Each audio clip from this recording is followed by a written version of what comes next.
President, we have a national emergency. This is one of the things that we can shoot first and ask questions later. Normally you can't do that.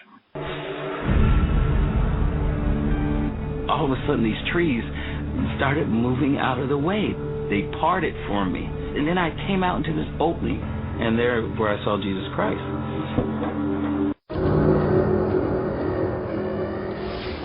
Back in 1927, an American socialist, Norman Thomas, 6 times candidate for president on the Socialist Party ticket, said the American people would never vote for socialism. But he said under the name of liberalism, the American people will adopt every fragment of the socialist program. He is more imminent. James Madison, in 1788, speaking to the Virginia Convention, said, "Since the general civilization of mankind, I believe there are more instances of the abridgment of the freedom of the people by gradual and silent encroachment of those in power than by violent and sudden usurpations." When men were free. Broadcasting live from a secret location buried deep below the earth, you're about to make a connection to the signs of the times. W. Dean Shook is live on the air right now. And welcome in to End Time News. I am your humbled host, W. Dean Shook. Thank you, every one of you, for being here. I appreciate it so very much. I would like to give a different perspective about the bombing of ISIS. Do you remember a few weeks ago, President Obama said that he will bomb ISIS without regard to borders? Well, you have to remember that when President Assad used chemical weapons, Russia stepped in and brokered a deal. The deal was they would guarantee that all of Syria's chemical weapons would be destroyed. In order to do that, they set up a base in Syria on the coast, and they have a naval base there now, and they took control of Syrian airspace to make sure that the Assad regime could not move these chemicals out of the country or use them again. Well, according to WND, Russia threatens to retaliate against the U.S. military. Russia's delivered a behind-the-scenes threat to retaliate if airstrikes carried out by the U.S. or its allies targeted the regime of Syrian President Bashar Assad.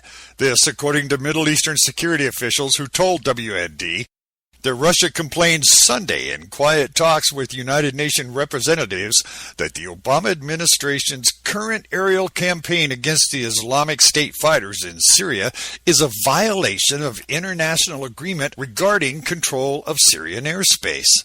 The official said Russia warned it could potentially retaliate if U.S. or Arab airstrikes go beyond targeting the Islamic State of Iraq and Syria, or ISIS, and instead bomb any Syrian regime targets. The official told WND they did not have any information about the seriousness of the Russian threat or whether Moscow meant it would retaliate directly or aid Assad's air force in a military response. The official said Russian diplomats assert terms regarding Syrian airspace were agreed upon last September as part of a sweeping deal to disarm Syria's arsenal of chemical weapons by the middle of 2014. At the time, the international community feared that Assad could target chemical weapons inspectors acting in Syria. The fear in part led to a deal in which Moscow says it provided with significant responsibility over the skies of Syria, purportedly to ensure against Assad's air force acting against the international disarmament effort. The official further said that both the Russian and Iranian militaries are on heightened alert amid the ongoing situation in Syria. And in a related act, Russian ships' anti-aircraft missiles are being sent to Syria, where U.S. coalition warplanes could be targeted. Russia last week sent a shipment of anti-aircraft missiles to the regime of President Assad. According to information Middle Eastern security officials, another shipment of Russian weaponry is currently on the way to Syria. The official said last week's shipment arrived at the port city of Tarsus on the Mediterranean coast of Syria, where Russia maintains a naval base. The Russian shipments come as the Obama administration steps up support for the rebels battling the Assad regime. The U.S. aid to Syria rebels is purportedly aimed at fighting ISIS terrorists, Well, 2 weeks ago, Russian Foreign Minister Sergei Lavrov told reporters his government would provide military support to Syria, claiming the anti-aircraft munitions were meant to aid the Assad regime in the fight against terrorism.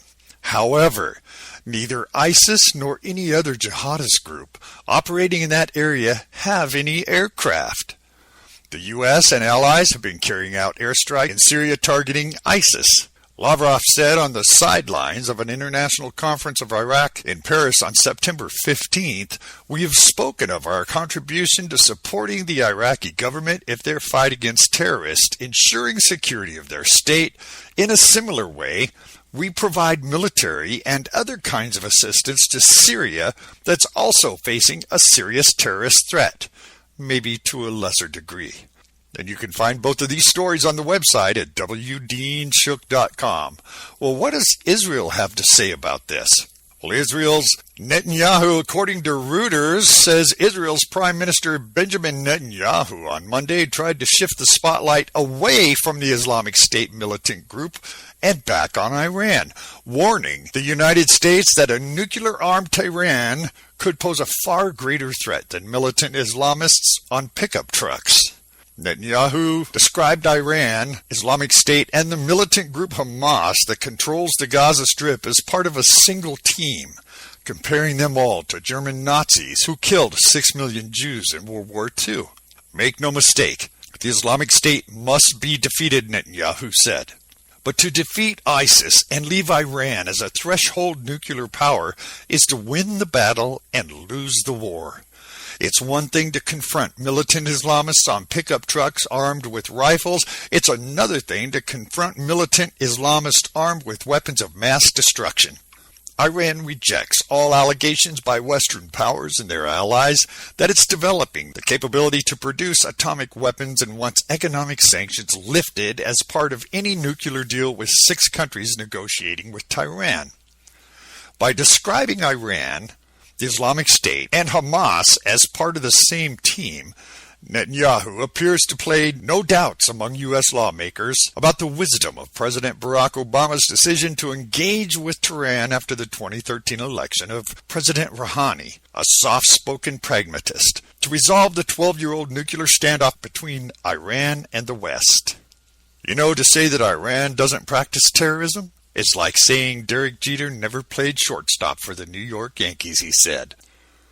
What would terrorists do with weapons of mass destruction? Well, according to the Mirror.com UK, ISIS threatened to gas British troops in Iraq. Soldiers have been ordered to carry chemical suits. British Special Forces in Iraq have been ordered to carry chemical protection suits amid fears Islamic State terrorists could be plotting to launch horror gas attacks. Crack troops are in the north of the country training Kurdish fighters and identifying RAF bombing targets as part of Operation Shader. And spies warn ISIS fighters have stolen poison gas from Syrian forces. This could be unleashed on British troops in the wake of airstrikes on the Islamic extremists in Iraq. The soldiers now carry nuclear and biological warfare protection and respirators. Regiment trained in chemical warfare is on standby to fly to the region. The move comes as Britain was warned the attack could crush the IS in the region, could last up to a decade.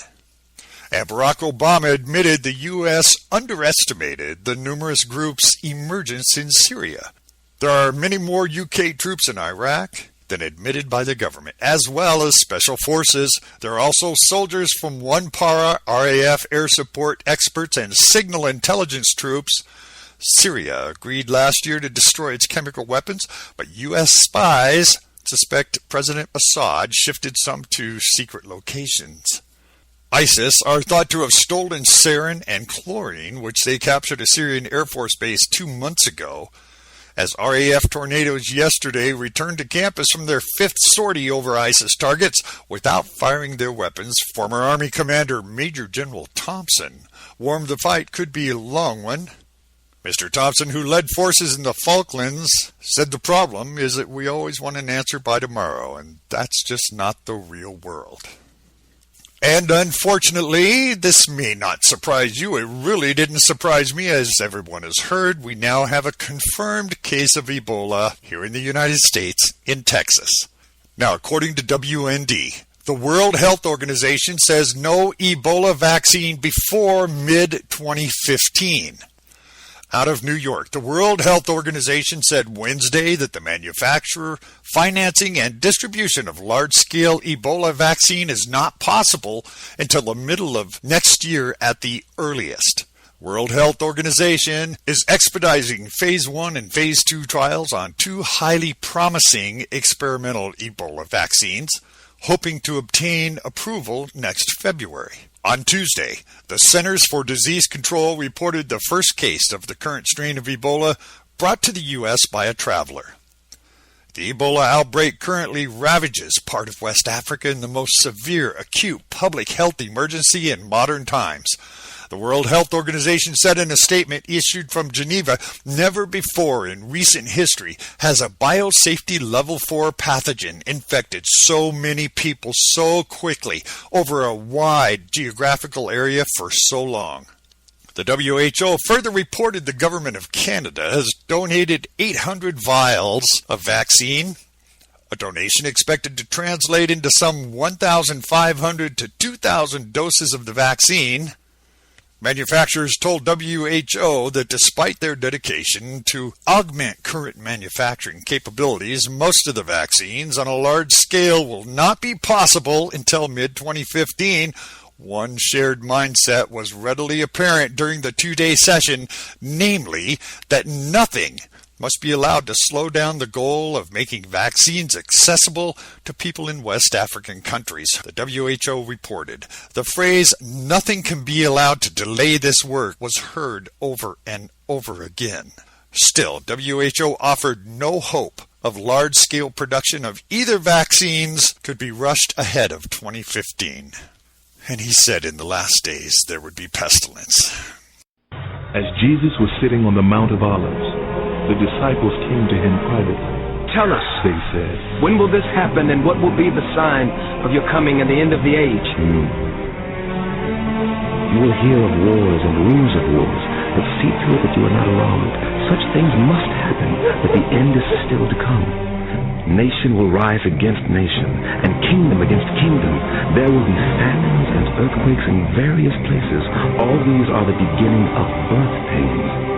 For then there will be great distress, unequal from the beginning of the world until now, and never to be equal again. If those days had not been cut short, no one would survive. Immediately after the distress of those days, the sun will be darkened, and the moon will not give its light. The stars will fall from the sky, and the heavenly bodies will be shaken. At that time, the sign of the Son of Man will appear in the sky. When you see all these things, you know that it is near, right at the door. Truly, I tell you, this generation will certainly not pass away until all these things have happened. Heaven and earth will pass away, but my words will never pass away. As it was in the days of Noah, so it will be at the coming of the Son of Man. They knew nothing about what would happen until the flood came and took them all away. That is how it will be at the coming of the Son of Man. Therefore, keep watch, because you do not know on what day your Lord will come. And as usual, when the dust settles and the smoke clears, I'll see you on our next update. I am your host, W. Dean Shook. Thank you so very much. You can get these full stories and more at WDeanShook.com. That's WDeanShook.com.